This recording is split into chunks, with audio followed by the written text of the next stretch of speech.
نحمده ونستعينه ونستغفره ونؤمن به ونتوكل عليه ونعوذ بالله من شرور أنفسنا ومن سيئات أعمالنا من يهده الله فلا مضل له ومن يضلله فلا هادي له ونشهد أن لا إله إلا الله وحده لا شريك له ونشهد أن سيدنا ومولانا محمدا عبده ورسوله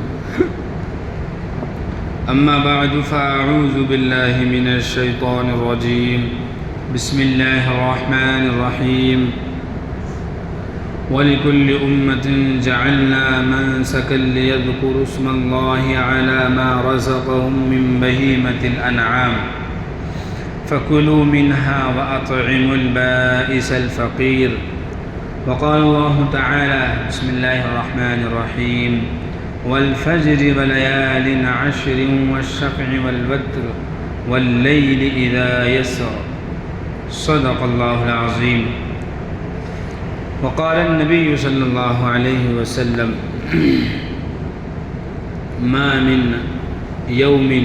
ما من أيام العمل الصالح فيهن أحب إلى الله من هذه العشر أو كما قال النبي صلی اللہ علیہ وسلم۔ محترم بزرگوں عزیز ساتھیوں، بہت قیمتی دن یعنی ذی الحجہ کے شروع کے ایام چل رہے ہیں۔ ہمیں یاد رکھنا چاہیے کہ اللہ تعالیٰ نے ساری کائنات کو بنایا، سارے 12 مہینے اللہ کے، 12 مہینوں کے ہر مہینے کے 30 دن وہ بھی اللہ کے، 24 گھنٹے ایک ایک چیز اللہ کی ہے، لیکن اللہ تعالیٰ نے ان دنوں میں سے اور ان مہینوں میں سے بعض دن کو بعض دنوں سے افضل بنایا ہے، بعض جگہوں کو بعض جگہوں سے فضیلت والا بنایا ہے۔ یہ اللہ کی شان ہے، اللہ جس میں چاہیں فضیلت پیدا فرما دے۔ ایسے ہی جیسے کہ رمضان تمام مہینوں میں سب سے افضل مہینہ ہے، اللہ تعالیٰ نے فرمایا، حدیث میں فرمایا گیا کہ رمضان اللہ کا مہینہ ہے، اللہ نے رمضان کو خود اپنا مہینہ قرار دیا۔ ایسے ہی جیسے اللہ تعالیٰ کے نزدیک مہینے پسندیدہ ہیں، بعض دن بہت پسندیدہ ہوتے ہیں۔ انہی میں سے ذی الحجہ کے شروع کے 10 دن یہ اللہ تعالیٰ کے نزدیک بڑی فضیلت والے اور بڑی اہمیت والے ہیں۔ ایک اللہ تعالیٰ نے ایک نظام بنایا، رمضان مبارک کا مہینہ آتا ہے، اس میں ہم لوگ اور اللہ جن جن کو توفیق دیتا ہے سب خوب عبادت کرتے ہیں اور اللہ تعالیٰ نیکیوں کا ثواب بڑھا دیتے ہیں، اور رمضان میں جو رمضان کا آخر عشرہ آتا ہے وہ اور زیادہ قیمتی ہو جاتا ہے۔ اس میں بعض راتیں ایسی ہوتی ہیں جس میں شب قدر کی تلاش ہوتی ہے، وہ اور زیادہ قیمتی ہوتی ہیں۔ جیسے ہی رمضان ختم ہوتا ہے، عید کا دن آتا ہے تو شوال کا مہینہ شروع ہو جاتا ہے۔ شوال کا مہینہ بھی فضیلت والا، کیونکہ حدیث میں فرمایا گیا حج کے 3 مہینے ہیں، شوال و ذو القعدہ و ذو الحجہ۔ ایک تو شوال کا مہینہ، ایک ذی القعدہ کا مہینہ اور ذی الحجہ کا مہینہ۔ اصل میں حج تو ذی الحجہ کے 5 دنوں میں ادا کیا جاتا ہے، لیکن پہلے زمانے میں پہنچنے میں 2 مہینے لگ جایا کرتے تھے، اس لیے عید کے فوراً بعد لوگ سفر حج کی تیاری شروع کر دیا کرتے تھے۔ تو جو شوال کا مہینہ ہوتا ہے جس کی پہلی تاریخ کو عید ہوتی ہے، تبھی سے حج کے مہینے شروع ہو جاتے ہیں، حج کے ایام چالو ہو جاتے ہیں۔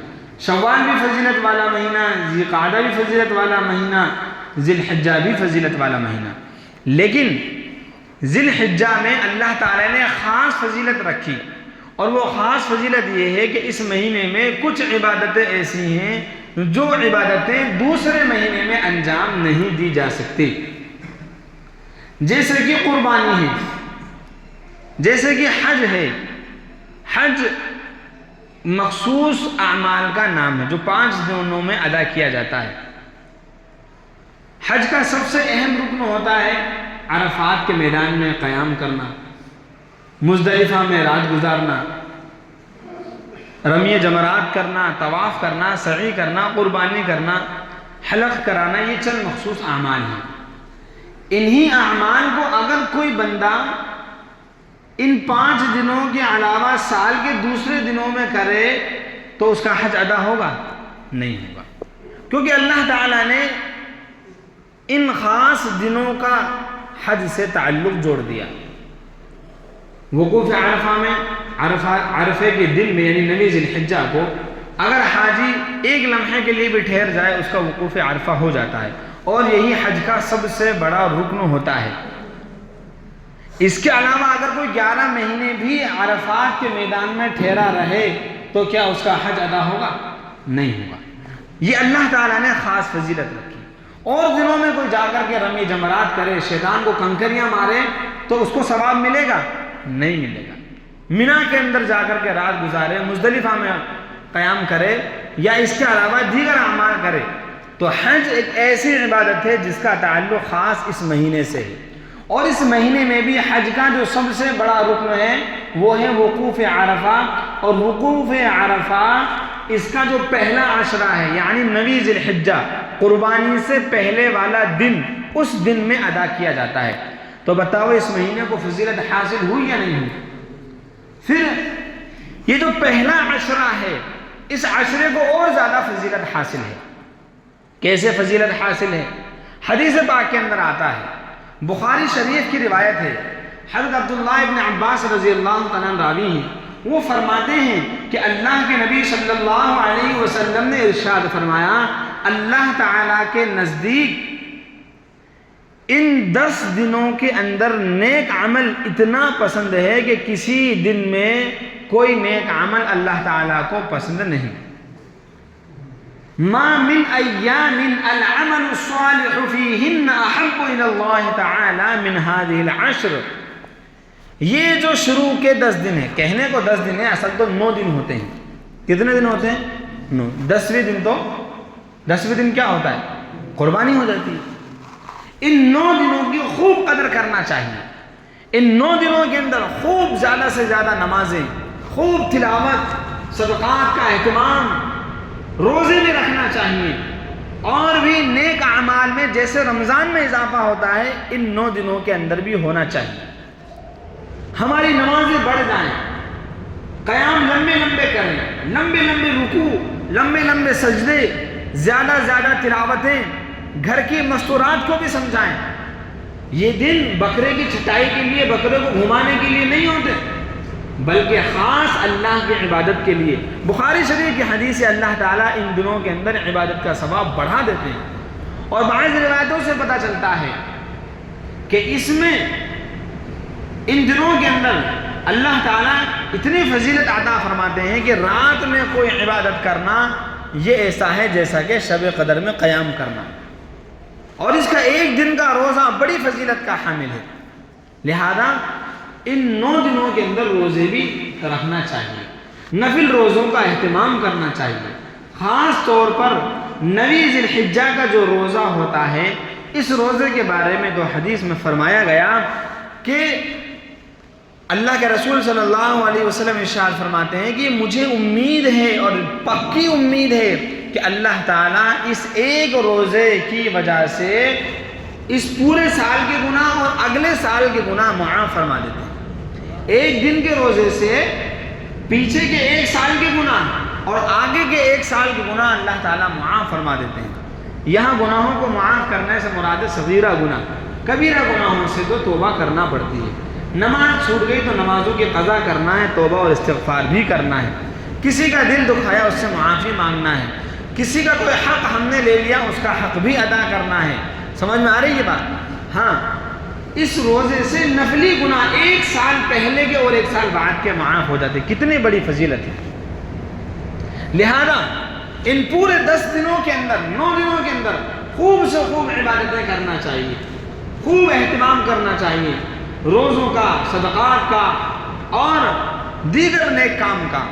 پھر اس کے بعد جب قربانی کے دن آتے ہیں تو وہ بھی ذی الحجہ کے اندر 10ویں ذی الحجہ کو قربانی ہوتی ہے، 10 کو، 11 کو، 12 کو۔ اس کے بارے میں اللہ کے رسول صلی اللہ علیہ وسلم نے ارشاد فرمایا کہ ان قربانی کے دنوں کے اندر اللہ تعالیٰ کے نزدیک خون بہانے سے زیادہ، یعنی جانور کی قربانی کرنے سے زیادہ کوئی عمل اللہ تعالیٰ کے نزدیک زیادہ فضیلت والا نہیں ہے۔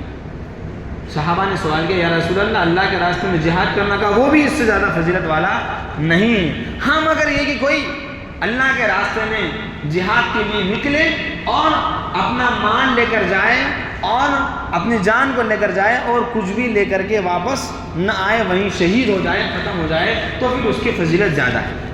باقی ان دنوں میں قربانی سے زیادہ فضیلت والا عمل کوئی نہیں ہے۔ لہذا اس بات کو بھی ذہن میں ڈال لینا چاہیے۔ آج کے اس مغربی دور میں بعض لوگوں کو دماغ میں یہ خیال آتا ہے اور ٹی وی چینلوں پہ بیٹھ کر بعض لوگ سوشل میڈیا پر یہ سوچا پھیلاتے ہیں کہ ان دنوں میں اتنے سارے جانور قربان کر دی جاتے ہیں، اس سے بہتر تو یہ ہے کہ ایک جانور کی قیمت غریبوں میں صدقہ کر دی جائے، غریبوں کا خیال رکھا جائے۔ یاد رکھیے یہ سب ڈھکوسلے بازی ہے، یہ سب دکھاوے بازی ہے۔ اسلام نے غریبوں کا جتنا خیال رکھا کسی مذہب نے غریبوں کا اتنا خیال نہیں رکھا۔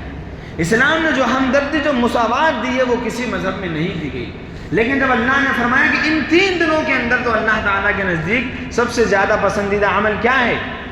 قربانی کرنا۔ کیا ہے پسندیدہ عمل؟ قربانی کرنا۔ حدیث میں آتا ہے اللہ کے رسول صلی اللہ علیہ وسلم جب مدینہ طیبہ ہجرت فرما کر گئے، 10 سال آپ مدینہ میں رہے، کسی سال بھی آپ نے قربانی کو ترک نہیں فرمایا، یعنی قربانی نہیں چھوڑی، باوجود اس کے کہ آپ صلی اللہ علیہ وسلم کے گھر میں کئی دنوں تک چولہے نہیں جلتے تھے، اس کے باوجود آپ صلی اللہ علیہ وسلم قربانی کیا کرتے تھے۔ اور آخری سال حجۃ الوداع کے موقع پر اللہ کے رسول صلی اللہ علیہ وسلم نے 100 اونٹ کی قربانی دی، 100 اونٹ کی، جس میں سے 63 تو اکیلے آقا ہمارے سردار جناب محمد الرسول اللہ صلی اللہ علیہ وسلم نے اپنے ہاتھ سے ذبح کیے، نحر کیا، اور باقی کے جو بچے 37 ان کو حضرت علی رضی اللہ تعالیٰ عنہ نے ذبح کیا۔ اس میں بھی اشارہ تھا کہ 63 کی قربانی آپ کر چکے ہیں تو 63 سال کی عمر آپ کی ہوگی۔ آپ صلی اللہ علیہ وسلم 63 سال کی عمر میں دنیا سے رخصت فرما گئے۔ یہ ساری قربانیاں امت کی طرف سے کی گئی تھی۔ لہذا ایک تو ان دنوں کے اندر، ایک تو یہ 9 دن ہو گئے، بات سمجھ لینا، اس کے بعد قربانی کے 3 دن ہیں، 10، 11، 12، 13 کو قربانی نہیں ہے۔ جو لوگ کہتے ہیں 4 دن تک قربانی کرو، ان کو چپت لگاؤ، وہ شیطان ہے۔ 4 دن کی قربانی نہیں ہے، تو قربانی کتنے دن ہوتی ہے؟ 3 دن کی قربانی ہوتی ہے۔ چوتھے دن کریں گے تو وہ گوشت رہے گا، قربانی کا ثواب نہیں ملے گا۔ 10ویں ذی الحجہ کو بھی عید کی نماز ادا کرنے کے بعد صحابہ میں بعض مرتبہ ایسا ہوا، ایک مرتبہ کہ کچھ صحابہ نے عید کی نماز سے پہلے قربانی کر دی، حالانکہ تنگی تھی۔ آپ صلی اللہ علیہ وسلم نے ارشاد فرمایا کہ جنہوں نے عید کی نماز سے پہلے قربانی کر دی تھی وہ عید کی نماز کے بعد دوبارہ قربانی کریں، ان کی قربانی نہیں مانی گئی۔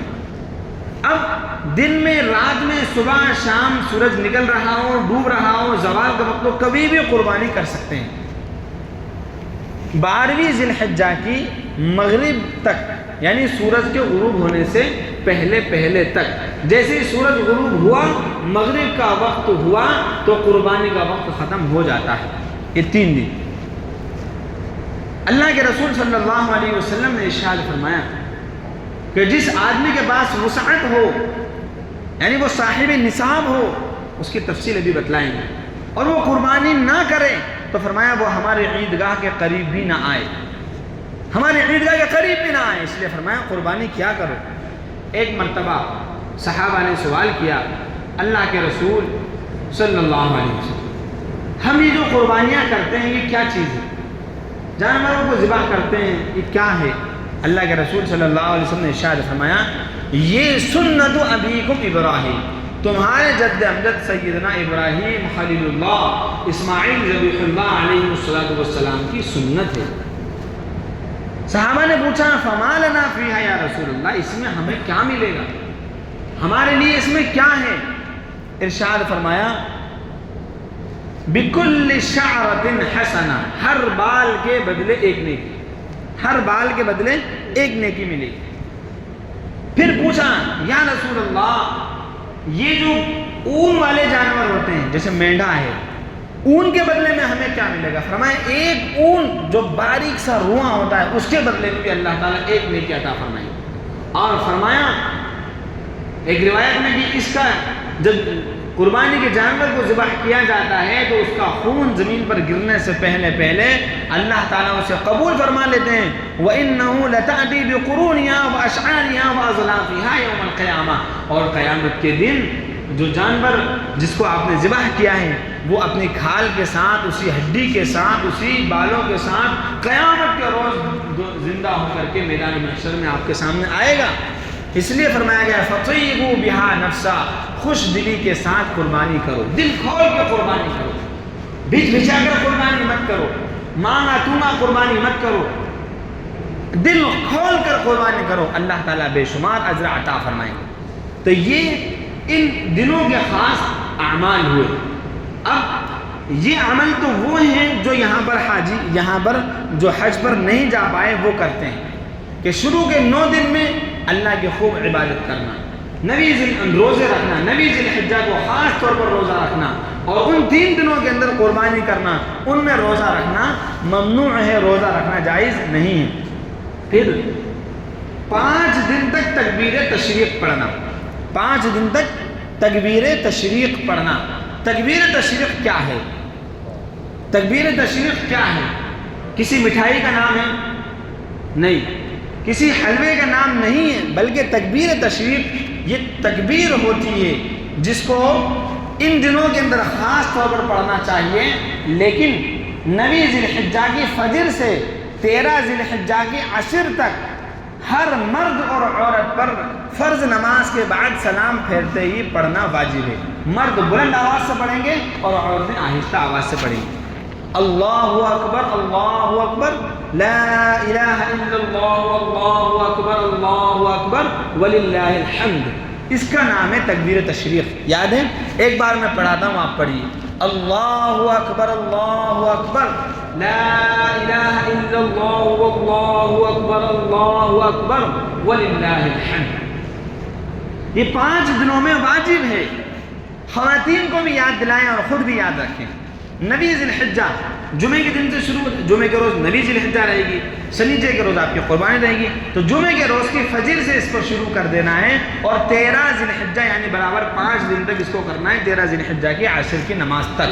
اس کے بعد بند. لیکن ایک روایت میں فرمایا گیا کہ یہ جو پورے 10 دن ہوتے ہیں، ان 10 دنوں کے اندر عام طور پر چلتے پھرتے تحمید، تحلیل، تسبیح اور تکبیر کہتے رہنا چاہیے. تکبیر کا مطلب اللہ اکبر، اللہ اکبر. تحمید کا مطلب الحمدللہ.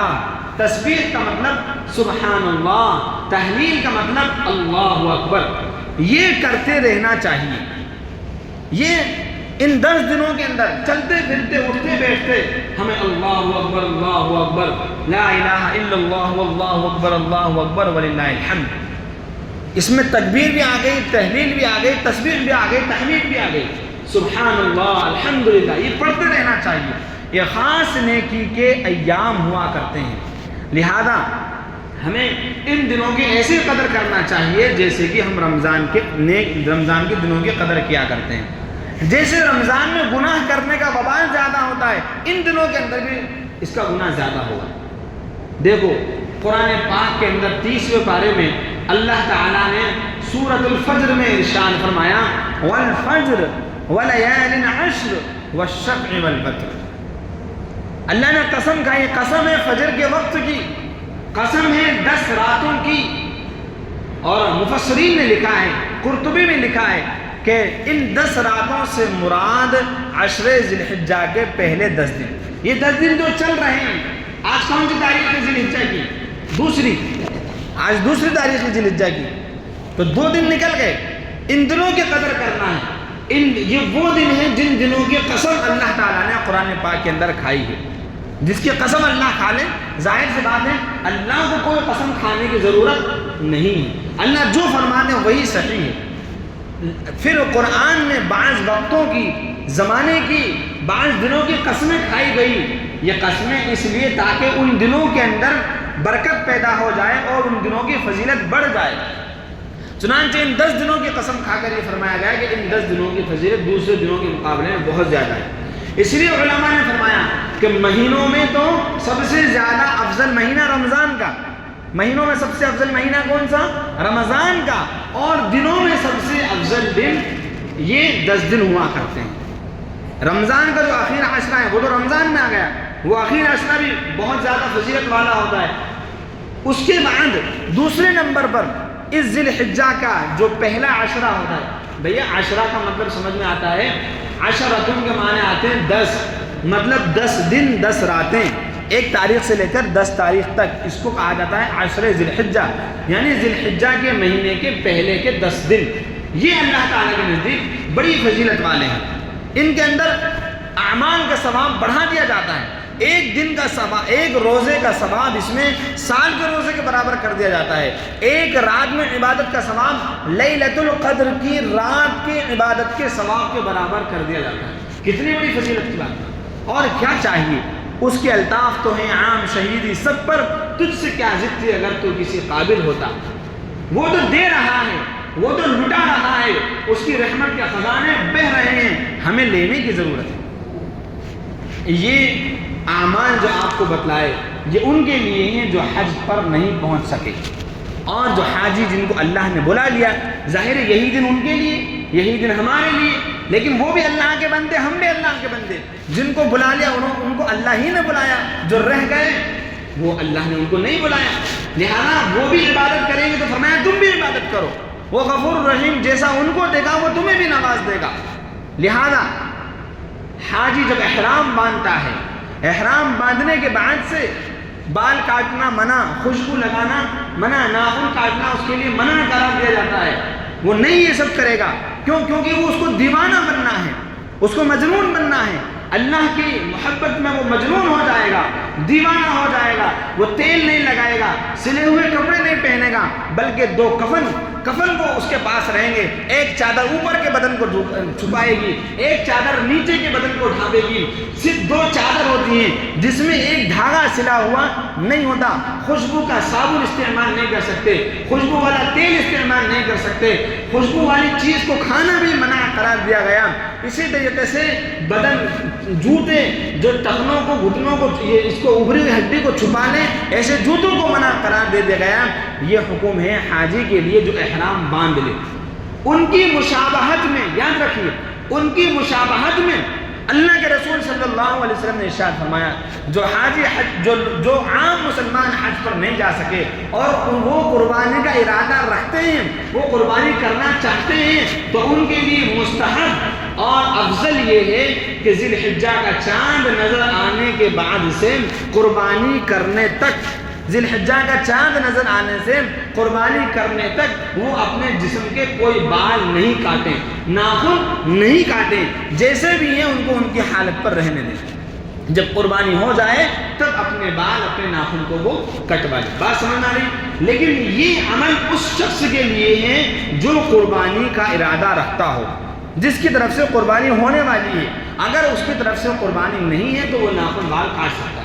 دوسری چیز یہ ہے کہ زیادہ تکلیف نہ ہو، یعنی عام حالت میں ہوں، اگر ناخن زیادہ بڑے ہو گئے، بال زیادہ بڑے ہو گئے، مونچھیں زیادہ بڑی ہو گئی اور بہت بھیانک اس کی شکل لگ رہی ہے تو پھر وہ کاٹ سکتا ہے، کیونکہ یہ عمل مستحب ہے، فرض یا واجب نہیں ہے۔ کسی کے ناخن زیادہ بڑے بڑے ہو گئے، ذی الحجہ کا عشرہ لگ گیا، اب وہ چاہ رہا ہے کہ میں کاٹوں ہی نہیں، اب اس کا ناخن اتنا بڑا لگ گیا کہ خود کو بھی تکلیف پہنچ رہی ہے، دوسروں کو بھی تکلیف، مونچھیں اتنے بڑی بڑی ہو گئی کہ وہ چائے بھی پیتی ہیں، پانی بھی پیتی ہیں، اس کا دودھ بھی پی جاتی ہے، تو اب زیادہ بڑی جب مونچھیں ہو جائیں، زیادہ اس کا بال زیادہ بھاری ہو جائیں اور وہ بہت بھدی شکل کا لگنے لگے تو پھر ایسی حالت میں وہ ناخن بال وغیرہ کاٹ سکتا ہے۔ سمجھ میں آ رہی ہے بات؟ اب یہ نہیں کہ کاٹنا ہی نہیں، اب چاہے جو بھی ہو جائے، ایسا نہیں۔